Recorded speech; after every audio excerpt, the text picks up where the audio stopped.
ici dans une entreprise de traiteurs spécialisée dans les cuisines d'Asie. La maison L'Asie à votre table. Nous fabriquons des plats cuisinés vietnamiens, chinois, thaïlandais, éventuellement un peu indonésiens, et que nous livrons à des gens qui ont envie de faire un dîner, une réception, la fête à l'asiatique.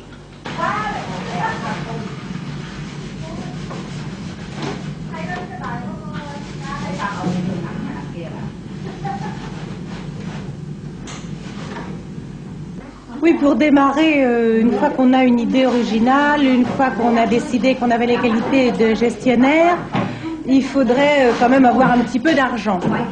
Nous, personnellement, on a démarré avec pas d'argent du tout, c'est-à-dire à l'époque l'équivalent d'un mois de salaire. On a réussi à s'en tirer, mais c'était beaucoup trop peu. On a souffert de ce manque d'argent pendant plus de 5 ans. On avait sans arrêt des problèmes de trésorerie et surtout, les banques nous ont pas beaucoup prêté la main. Et il y a 10 ans, c'était quand même peut-être un petit peu plus facile que maintenant. Donc je crois qu'il faut avoir un petit minimum, aller voir avec ce petit minimum une banque qui va quand même avoir à ce moment-là l'impression peut-être de prêter, mais pas tout. Et je crois qu'il faut qu'il y ait un petit peu d'argent au départ, avec un plan de financement bien sûr le mieux monté possible. Mais là, je crois que ça dépend aussi de l'activité dans laquelle on veut exercer. Il y a des gens qui peuvent exercer une activité avec un téléphone et peut-être une secrétaire, une machine à écrire. Ils n'ont évidemment pas besoin de beaucoup d'argent au départ.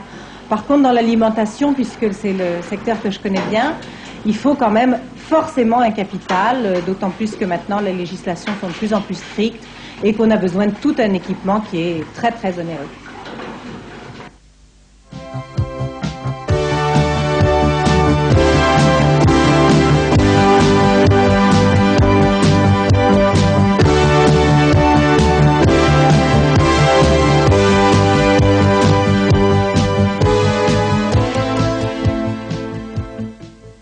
Si vous voulez vendre du fond de teint aux Africains ou des maillots de bain aux Esquimaux, il est inutile de créer l'entreprise qui les fabriquera. Il faut commencer par détecter un besoin réel de la population pour fabriquer ensuite un produit réaliste. Oui, pour créer une entreprise, je crois effectivement qu'il faut commencer par avoir une idée. La mienne, ça a été donc la cuisine vietnamienne à l'origine, puisque mon mari est vietnamien. Et que je me suis rendu compte assez vite que les gens qui venaient dîner chez nous, tout simplement, en famille, se régalaient bien avec les plats qu'on leur fabriquait. Donc on s'est dit, si on peut nourrir d'une façon agréable nos amis, on peut peut-être en faire un commerce.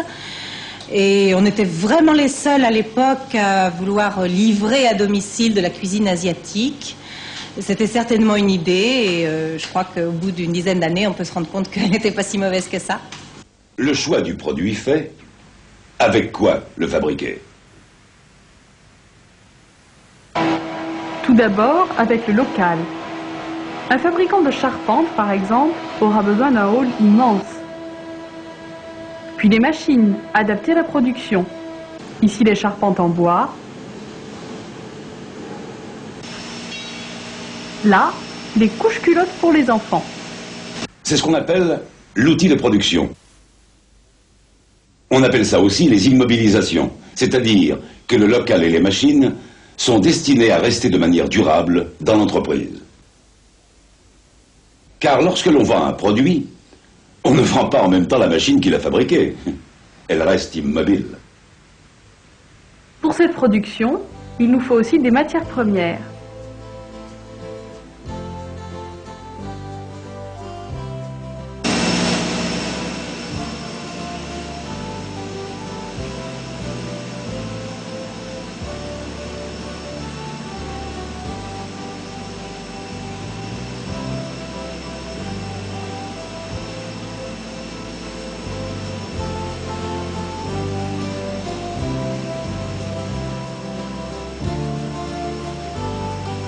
Et le travail des ouvriers.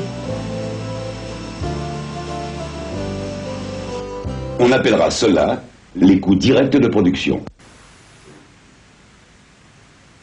Et il est bien évident que plus on fabriquera de produits, plus il faudra de matières premières et d'heures d'ouvriers. Il y a aussi les éléments qui sont nécessaires à la fabrication du produit mais qui n'entrent pas dans sa composition. C'est par exemple le travail du comptable, de la secrétaire, les frais téléphoniques ou les frais commerciaux des représentants. Ce sont les coûts indirects de production. Enfin, il ne faut pas oublier les frais qui sont totalement indépendants du volume de production. Ainsi, l'assurance des véhicules qui sont assurés même pendant les mois d'été. C'est ce qu'on appelle les frais fixes qui sont incompressibles. Récapitulons.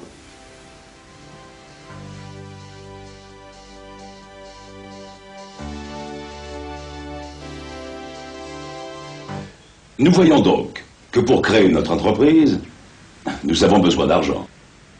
Celui qui crée l'entreprise peut avoir des économies et les mettre dans son entreprise. Il peut aussi faire appel à ses amis qui achèteront ainsi une part du capital de départ de l'entreprise. Cette part s'appellera une action. Et le propriétaire de l'action est en même temps propriétaire d'une partie de l'entreprise.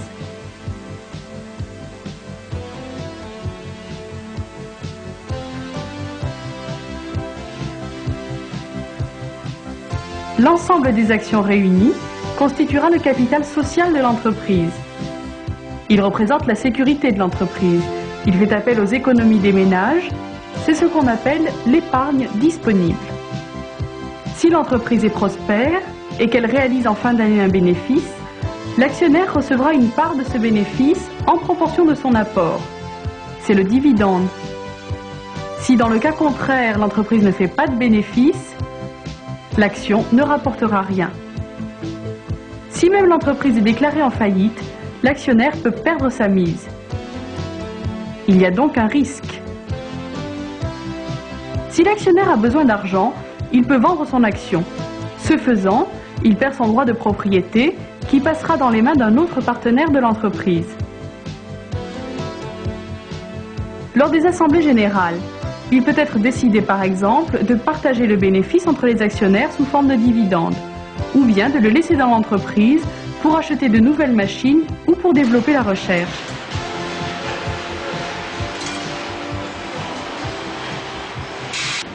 Nous venons de voir que le particulier, vous ou moi, pouvait être une des sources financières de l'entreprise. Mais le créateur d'entreprise peut faire appel aux banquiers et leur emprunter de l'argent. Mais qui dit emprunt, dit remboursement et taux d'intérêt. Ils seront fixés par le banquier et la somme à payer chaque année sera proportionnelle au montant emprunté. Après l'épargne des particuliers et les emprunts aux banques, le futur chef d'entreprise peut également demander des subventions.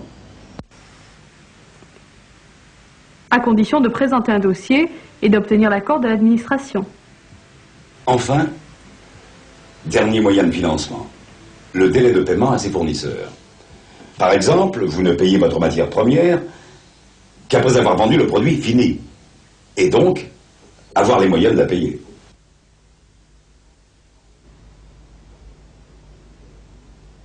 En résumé, l'origine des fonds mis à la disposition de l'entreprise peut être représentée sous forme d'un schéma synthétique.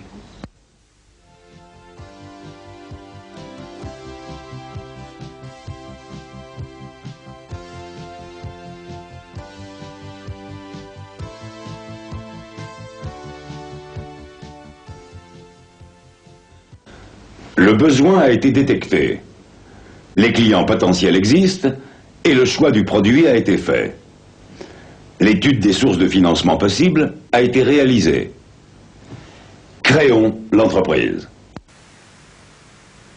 Faisons une prévision du montant des dépenses à engager pour faire fonctionner notre entreprise.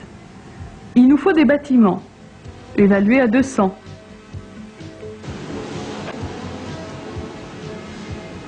Des machines, évaluées à 300. Ce seront nos immobilisations, 500.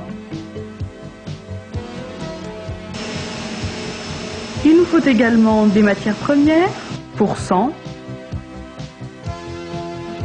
Des heures de travail matérialisées par les salaires,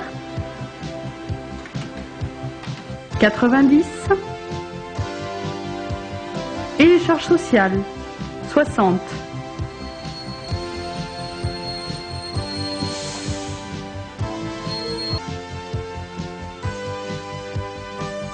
soit un total de 250.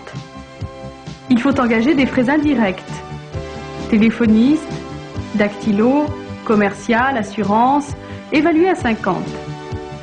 Total de l'argent nécessaire au fonctionnement de notre entreprise, 500, plus 250, plus 50, 800.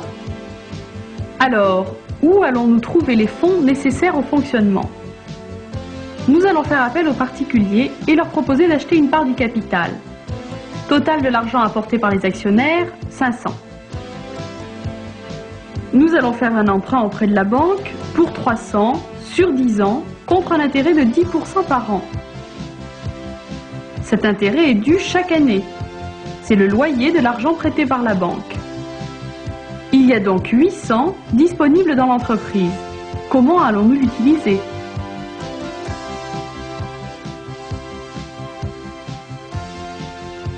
Nous allons acheter un bâtiment pour 200, des machines pour 300. Ce sont nos immobilisations. Et il nous reste 300 d'argent disponible.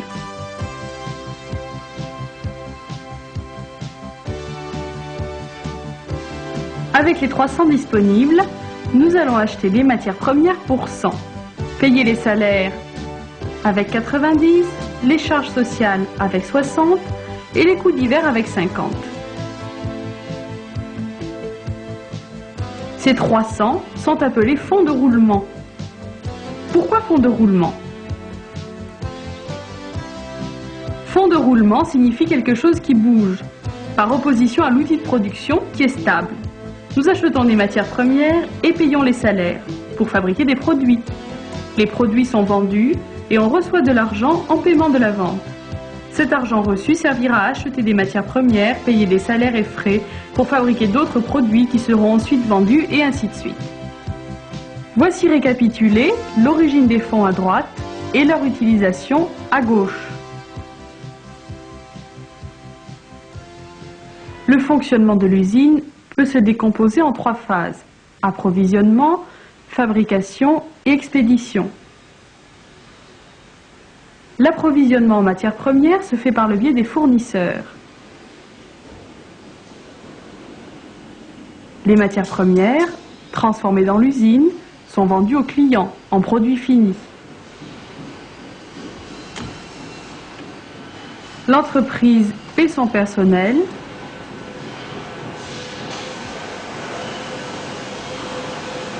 et paie aux fournisseurs les matières premières. Elle peut assurer ses règlements grâce aux achats des clients.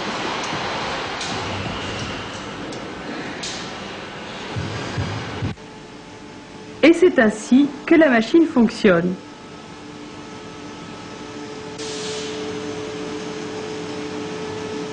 L'entreprise a produit pendant 1 an. Et à la fin de l'année, on fait le point.